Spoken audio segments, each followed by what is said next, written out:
be ready lang sa lahat ng mangyayari. Bago po yung daloy ng na EDSI. Parang ganun ko yan, mababago yung sitwasyon. Isang mapapalang araw po sa ating lahat. Magandang araw at gabi po dyan sa mga silent viewers at solid supporters ng EDC. May galag shoutout po at kamusta po kayo? Sa iyon mga kalingap, may panibago na naman po tayong pag-uusapan patungkol nga po kung saan kakaiba na ang kalagayan ng EDC ngayon. Papa Eds may paalala sa mga supporters na maging handa sa mangyayari. Grabe nga po mga kaningap, yan nga po ang ating pag-uusapan maya-maya na lamang.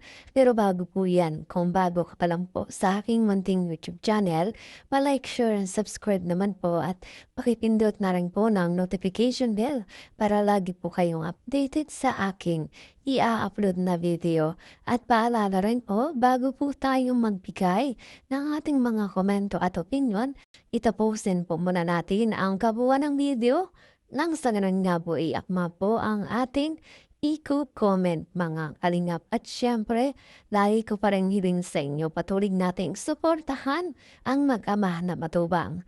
Napakaganda nga po yung ipinapakita nila sa ating mga pagbibigay saya at tulong sa ating mga kababayan. Ipatuloy po natin suportahan natin marathon mga kalingap nang sa ganun nga po marami pa silang matulungan. Lalong-lalo na nga po dyan, yung mga kapos sa pangangailangan, imaling po nila. At syempre, wag rin natin kalimutang suportahan ang kanilang may bahay. Walang iba kundi sina Ate Edna Vlogs at Jackie Tafia. Wag po sana tayong magsasawang sumuporta, mga kalingap. So yaan, balik tayo sa ating pag-uusapan at tatalakayin ngayong araw. Patungkol nga po kung saan, kakaiba na nga po ang kalagayan ng EDC ngayon. Papa Eds may paalala sa mga supporters ng EDC na maging handa sa posibleng mangyayari mga kalingap. Grabe nga po, ito talaga ay kinakabahan na ang mga supporters natin sa posibleng mangyari dito sa love team ng EDC natin. Grabe, ano po kaya ito mga kalingap? Pero sa ngayon talagang wala pa silang nababanggit kung ano nga ba talaga ang totoong problema o mangyayari dito sa love team ng EDC natin. At yan nga po ay aabangan na nga labang po natin mga kalingap. At syempre dahil dyan marami ang umaabang dito at nalulungkot na nga po mga kalingap.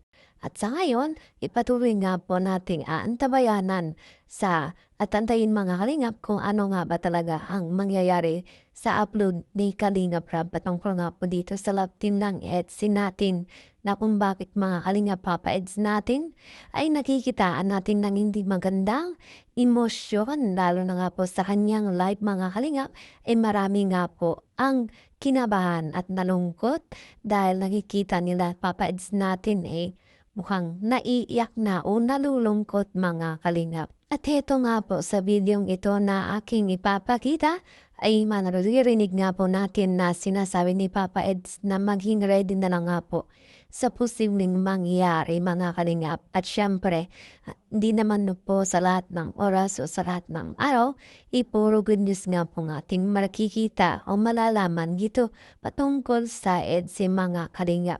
At ito nga po ang video panoorin natin na nagmula kay Kalingap JJ. So magbabago yung bago po yung daloy ng ng EDSI.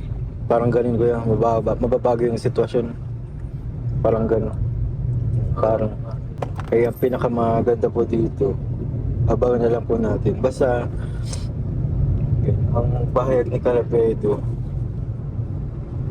mabibigla ang lahat.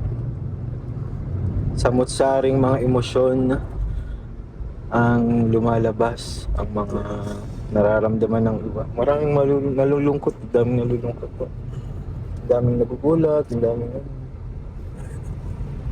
ano ko yung masasabi mo dun sa mga sa mga nalulungkot? Wala pa silang inaabangan pero nalulungkot na sila agad. Ano lang, be ready lang sa lahat ng mangyayari. Tuloy lang po kahit kahit ano man mangyayari. Yung sa ano kuya, sa mga positive pa din. Positive na talagang ano, naghihintay sa inyo. Salamat pa din sa lahat ng suporta.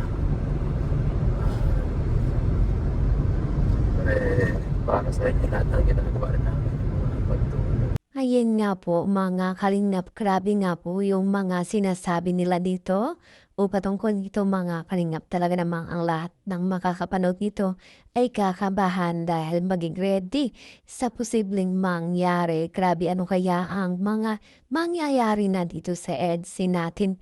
Mawawala na nga ba ng tuluyan? Pero bakit mga kalingap ay itong bulong patungkol sa ikakasal o pamamanhikan ni Papa Eds, talaga namang patok na patok nga po at talagang yung iba, halos hindi na nga po makapaghantay. Pero ito nga po, kapatid, good news nga ba talaga ang ating aabangan sa EDC o bad news mga kalingap? Ayan nga po, patuloy nating antabayanan yan sa i-upload ni Kalingap Rap. Pero sa ngayon, eto nga po talaga namang damayan muna natin sa kalungkutan itong si Papa Eds natin dahil ito nga po nakikitaan natin siya ng hindi magandang emosyon mga kalingap.